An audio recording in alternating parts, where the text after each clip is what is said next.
अऊज़ु बिल्लाहि मिनश्शैतानिर्रजीम बिस्मिल्लाहिर्रहमानिर्रहीम। मोहतरम नाज़रीन, बहुत सारे लोग ईद के ताल्लुक़ से सवाल कर रहे हैं और बहुत सारे लोगों के जो है फ़ोन आ रहे हैं कि हम ईद की नमाज़ इस मरतबा कैसे अदा करें, घर पर ईद की नमाज़ कैसे अदा करें। तो इस ताल्लुक़ से जो है मुख्तसर वीडियो आप हज़रात के सामने और मुख्तसर सा तरीक़ा जो है ईद के ताल्लुक़ से मैं आपके सामने अर्ज़ करना चाहता हूँ। तो सबसे पहला तो ये है कि ईद की नमाज़ के लिए अगर हम घर में अदा कर रहे हैं तो कम से कम 4 मर्द बालिग होना ज़रूरी है। फिर उसके बाद जो है अब जब हम नमाज़ पढ़ना चाह रहे हैं ईद की, तो हम नियत करें, इमाम साहब नियत करें कि ईद की ये वाजिब नमाज़ मैं पढ़ता हूँ या पढ़ाता हूँ, और मुक्तदी को नियत करना है कि मैं नमाज़ पढ़ता हूँ, और इमाम के ताबे होने की भी नियत करे कि मैं इस इमाम के ताबे होकर नमाज़ पढ़ता हूँ। नियत का करना ज़रूरी है, क्योंकि हदीस में बुखारी शरीफ की रिवायत है, अल्लाह के हबीब सल्लल्लाहु अलैहि वसल्लम ने फरमाया इन्नमल आमालु बिन्नियात, तमाम अमाल का दारो मदार नियत पर है। तो नियत करना तो ज़रूरी है, हमें चाहिए कि हम नियत करें। अब हमारी नमाज़ शुरू हो रही है तो सबसे पहले दिल से नियत करें कि ये ईद उल फ़ितर की वाजिब नमाज 6 ज़ायद तकबीरों के साथ मैं पढ़ता हूँ, इस तरह से नियत करें। और सबसे पहले अभी जो है सबसे पहले हम हाथ उठाएं अल्लाहु अकबर, और ये हाथ बांध लें। हाथ बांध लें तो हम सना पढ़ें, एक तकबीर हो गई। अब उसके बाद सना पढ़ने के बाद फिर एक मरतबा अल्लाहु अकबर, हाथ उठाएं, हाथ को छोड़ दें, ये दूसरी तकबीर है हमारी।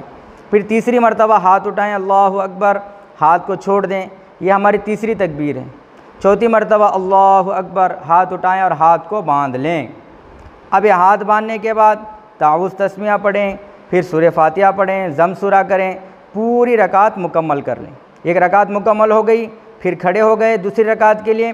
दूसरी रकात में जो है फिर सूरह फातिहा पढ़ें, ज़म सूरा करें। अब रुकू में जाने से पहले दूसरी रकात के 3 मरतबा फिर तकबीर कहना है, क्योंकि 6 ज़ायद तकबीर के साथ हम ये नमाज़ पढ़ रहे हैं।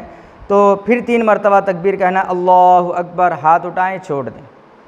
दूसरी मरतबा अल्लाहु अकबर, हाथ उठाएं छोड़ दें। तीसरी मरतबा अल्लाहु अकबर, हाथ उठाएं और छोड़ दें। चौथी मरतबा हाथ ना उठाएं, सीधे रुकू में अल्लाहु अकबर कहते हुए रुकू में चले जाएँ। इस तरह से हम रुकू करें। अब हमारा रुकू हो गया तो मामूल के मुताबिक जैसे हम नमाज़ पढ़ते हैं फ़र्ज़ नमाज वगैरह, ऐसे हम अपनी नमाज़ को ख़त्म कर दें। अब हमारी नमाज़ मुकम्मल हो गई, हम दुआ कर लें। दुआ के बाद खुतबा देना है। तो मुख्तसर से 2 खुतबे हैं, हम वो खुतबा अगर पढ़ सकते हैं, दे सकते हैं तो उन खुतबों को हम दें, ये वो खुतबा पढ़ें। तो इसमें एक चीज़ हम ध्यान रखें, पहले खुतबे में 9 मरतबा तकबीर कहना है। खुतबा शुरू करते वक्त 9 मरतबा तकबीर कहना, अल्लाहु अकबर 9 मरतबा तकबीर कहना है, और दूसरे खुतबे में 7 मरतबा तकबीर कहना है। इस तरह से हम दोनों खुतबे दे दें। और अगर कोई ये खुतबा नहीं पढ़ सकता तो उसके लिए आसान शक्ल ये है कि वो आदमी जो है नमाज के बाद सूरह फातिहा पढ़े, साथ में सूरह इखलास पढ़े, या जो सूरत उसे याद है उस सूरत को पढ़े और पहला खुतबा ख़त्म कर दें। दूसरा खुतबा फिर सूरह फातिहा पढ़े, उसके बाद दरूद इब्राहिम पढ़े, फिर उसके बाद जो सूरत याद है उसको पढ़कर दूसरा खुतबा भी ख़त्म कर दें। इस तरह से ईद की नमाज़ को जो है पढ़े और इसको ख़त्म करें। अगर कोई शख्स, अगर 4 आदमी नहीं हैं घर में, या कोई खुतबा नहीं पढ़ सकते, या ईद की नमाज़ की तरतीब समझ में नहीं आ रही है और नहीं पढ़ सक रहे हैं, तो 2 रकात सलात शुक्र की नमाज़ पढ़े। अल्लाह ताला से दुआ है कि अल्लाह ताला हम तमाम को कहने सुनने ज़्यादा अमल की तौफ़ीक़ अता फ़रमाए।